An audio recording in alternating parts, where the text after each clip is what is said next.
Thursday, June 26th. Oh, about 8 in the morning. And that's my dog behind me, panting and making noises. Anyway, came by here yesterday, probed out a spot. I'm a little iffy on it because it's shallow, and but we will see. Well, here we are in the backyard of the Vesper house mansion, and as one could see, here's my shadow, which is rather tall at this hour, but you can still see what a huge backyard this is, with Mandy the big dog in the way.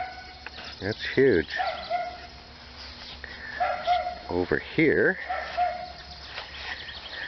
where this itty bitty flag is, somewhere near my shadow, in my shadow, is a spot about 30-40 feet from the back. Yeah, there we go. That should help a little bit.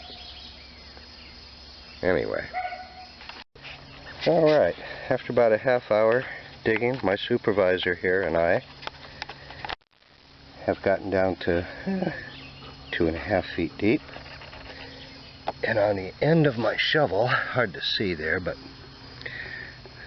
right on the very tip, and a little bit that got thrown up here that caught my eye in the last shovel load, is what we typically refer to as night soil.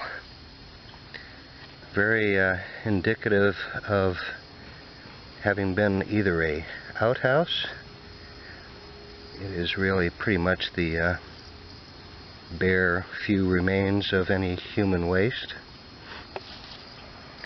Night soil, yeah. Which doesn't mean it was necessarily a privy. It could have been just a hole where the maid dumped the thunder mug, otherwise known as the commode, or what the hell else do they call it?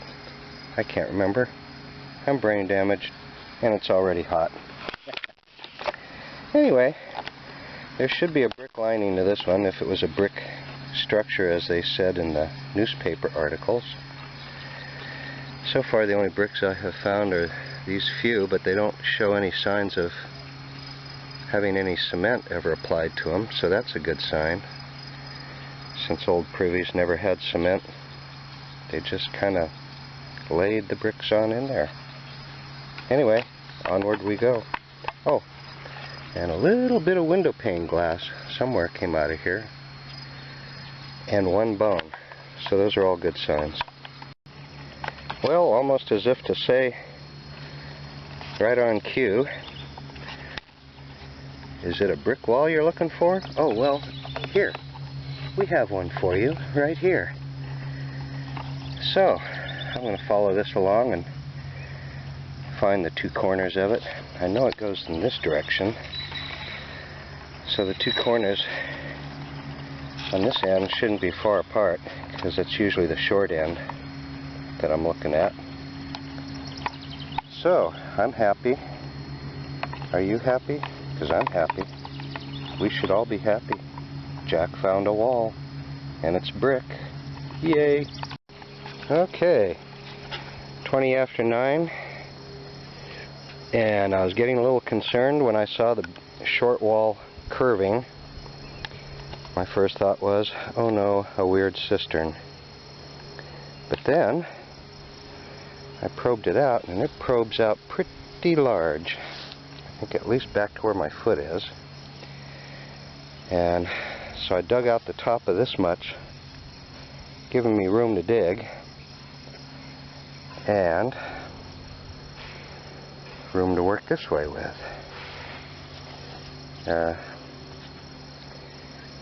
And usually I don't bother saving the grass anymore because it never works. And never not meaning, oh, once in a while it works. It's never worked. That being said, it doesn't stop me from being optimistic. I thought I had more grass seed with me than I do. I got enough to maybe fill this hole, not all the way back to here. Yeah, that being said, looks like I'm going to be returning tomorrow anyway, in one form or another, for one reason or another.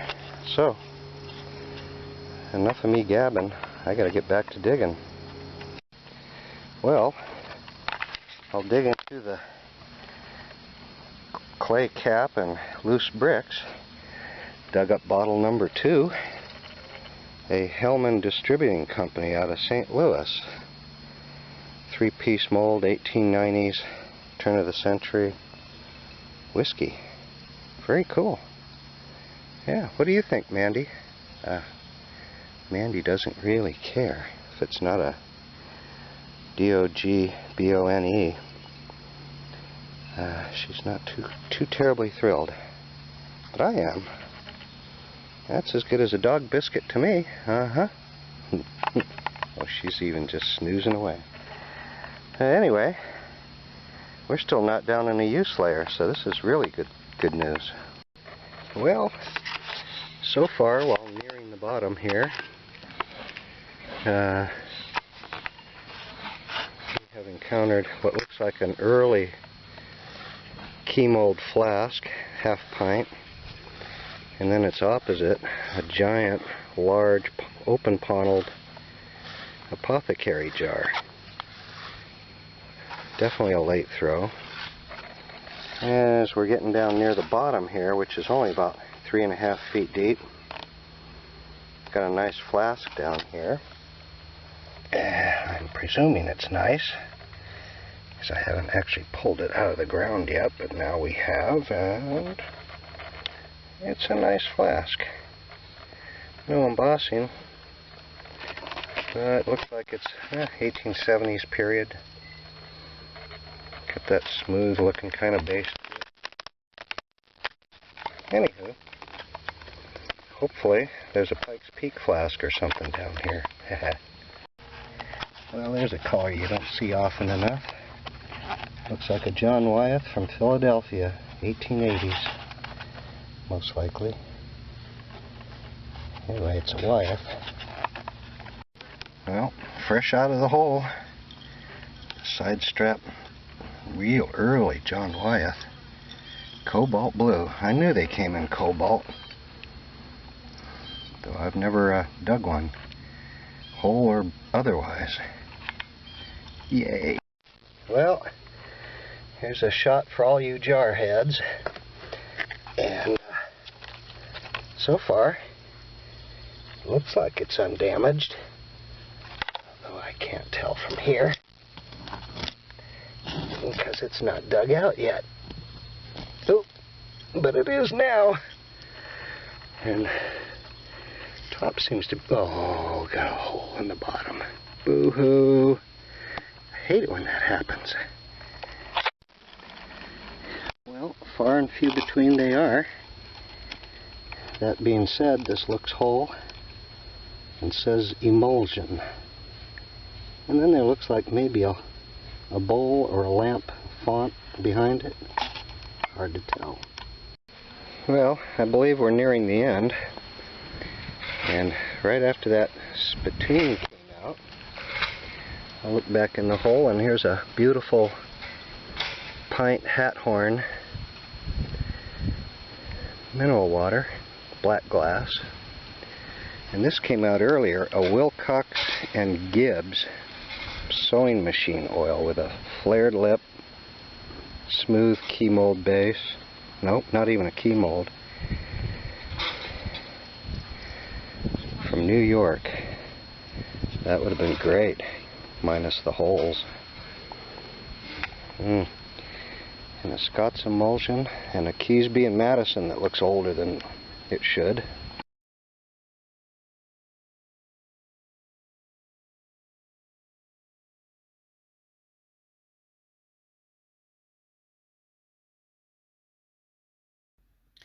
Well, and this beauty came out of the dig I call a monumental mistake due to a grave error. over in Shelbina, Missouri. You see these guys in aqua and clear and amber and teal. I've only seen one in cobalt blue, and it came out of a 70s pit, but it's got the number 1 on there and a pretty early smooth looking base. Most everything at the depth this came from, which the hole didn't have that much depth, but it was like they laid the privy on its side. Instead of going 8 feet deep, they went 8 feet long, and instead of 4 feet wide, they went 4 feet deep. Kind of how it goes sometimes. But boy, you know, for a nice, pretty bottle, and you know, just try to Google cobalt blue Wyeth. You'll be there for days, weeks, months looking for another one of these. I've only seen one, and it was in San Francisco years ago in the largest collection of Wyeth bottles I've ever seen. And that's about all I know about it, you know. So for you with a color run of Wyeths, strap-sided medicines, this is a this is about as tough as they come right here. Only one I've seen, other than that one in San Francisco. Yeah. Well, this nice little Hathorn or Hathorn spring Saratoga water came out with that cobalt blue Wyeth. Pretty early guy. It looks black all day long. The only color you can get out of it is looking directly up at the sun or a light, and it's that old amber color. Got a pretty funky crude base to it. An equally funky crude top, and I thought it was pretty well made, pretty